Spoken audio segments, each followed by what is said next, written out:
What's going on, guys? This is Mr. DeLorian, a brand new video, and today what we're going to review is Extremely Wicked, Shockingly Evil, and Vile. Now, this is a kind of biopic, I guess you could say, on, like, you know, the killer Ted Bundy. Now, here's the thing. I was actually very excited about this film. Like, I was really excited to see it. Like, I couldn't wait as soon as I saw the trailers, because I was like, hey, this looks really good. And I did kind of watch a bit of clips from the, like, original Ted Bundy movie that this basically, I don't want to say copy off of, but that kind of like borrows a lot of aspects from. So I'd figure we go through my kind of likes and dislikes about this film. Now, one of my first kind of likes about this film is the casting, and my kind of thoughts on the casting for this are kind of like how I felt about like Rami Malek playing, you know, Freddie Mercury in Bohemian Rhapsody, mainly because, you know, they kind of look alike. Actually, Ted Bundy kind of looks like Zac Efron kind of looks like Ted Bundy. And the other kind of casting things are kind of like his wife, his kind of, I guess you say, mistress or whatever, and I don't know what his actual wife looks like, nor his mistress, so I can't really say anything about the casting that wise and everything, because I know what Ted Bundy looks like, and I know Zac Efron kind of looks like him, whatever, so those, I can only really judge the casting on that part. So another thing that I like is kind of capturing, I guess you would say, Ted, now this is gonna sound really fucked up since Ted Bundy's a fucking horrible killer, but they do a really good job at kind of capturing why he was able to like really get people to like him inside the courtroom. Now, if you don't know something, is a lot of people thought Ted Bundy was a charming person. They were like, how could this guy be a killer and everything? He looks so charming and everything. I love him. But that was kind of why he got off on a lot of things and survived as long as he did, is because a lot of people liked him. A lot of people thought he was cute.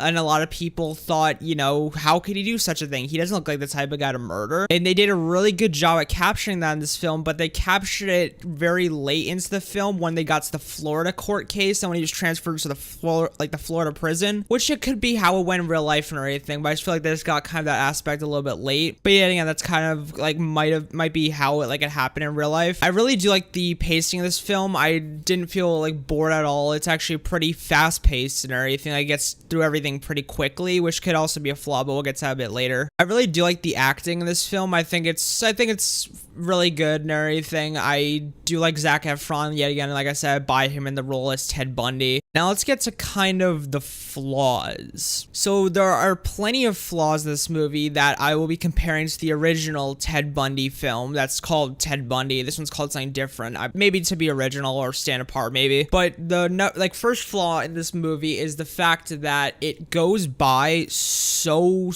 quickly. This is kind of the issue that the Motley Crue movie The Dirt had, is that it went Ted Bundy met his kind of girlfriend and wife and everything, and then all of a sudden just fucking flipped 4 months in the future where you know, the girl Ted Bundy's girlfriend's daughter is already calling him daddy and everything. And I feel like it just kind of skipped past a lot of the parts, the beginning really quick. Once it got to about, I'd say, the Utah case, it started to slow down.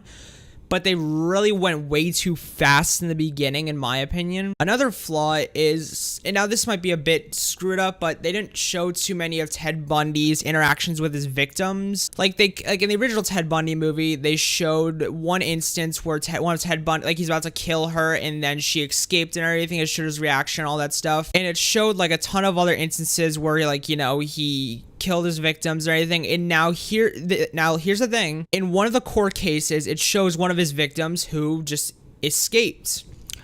In the original Ted Bundy movie, they actually showed her escaping him, the whole process. They played it very safe in this film because I'm pretty sure they just didn't want to show everything. But if you're gonna make a film, it's you have to go all the fucking way. Yeah, so kind of the lack of you know, showing kind of, you know, the situations and everything. All they did was really show pictures and talk about it. They never really showed it, which is kind of the reason I didn't like it, because like I said, if you're gonna make something out of something, you have to go all the way. You can't just show a little bit. So I would have liked it if they would have showed some of the killings, or at least you know, some scenes of the killings, but not showing the killing, just you know, something. Another flaw is from the original Ted Bundy movie, they showed his execution. They showed him going through the electric chair and everything. They showed the victim's parents and everything watching him as he goes through the electric chair. And then after, they showed some newsreel footage of the people kind of, you know, celebrating. In this movie, they show him talking with his wife, well, you know, girlfriend, I guess. And then he kind of it just says he died. It just says on screen he died and everything.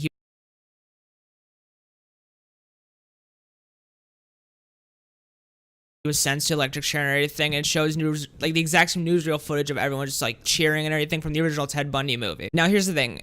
It might be a little fucked up to say, oh, it's such a flaw that it didn't show the execution of a human being and everything. But hey, like I said, if you're gonna make something out of something, you gotta go all the way. And I think it's since it's 2019 or everything, I feel like they're just playing it safe because of everyone's just fucking so soft in these fucking world. But there is actually something that I did want to touch on, which is a bit of a good and everything after all the bad. I feel like I got through everything. The camera, like, you know what, let's just go through like a couple more good stuff. I liked how they used some aspects from the original Ted Bundy movie and everything. They used some like things. I like who was the judge in the Florida case and everything. I liked how they used the guy from the Big Bang Theory. I thought that was funny. I was actually really kind of controversial on that, like with me, mainly because I was just like, you know, I've seen him in really a lot of comedies and not too many serious things, but I actually liked him in it. I liked the judge in the Florida case. I just liked how they portrayed, you know, him in it. I thought it was really good and everything. They showed a lot of how he was really able to get by all the fucking like accusations or anything. Well, not accusations, convictions. But yeah, this is an all around a pretty good film and I really like it. There is actually, and I know I said before that they didn't show the killings of his victims, but there are, I think, 2 scenes that I actually did like. Well,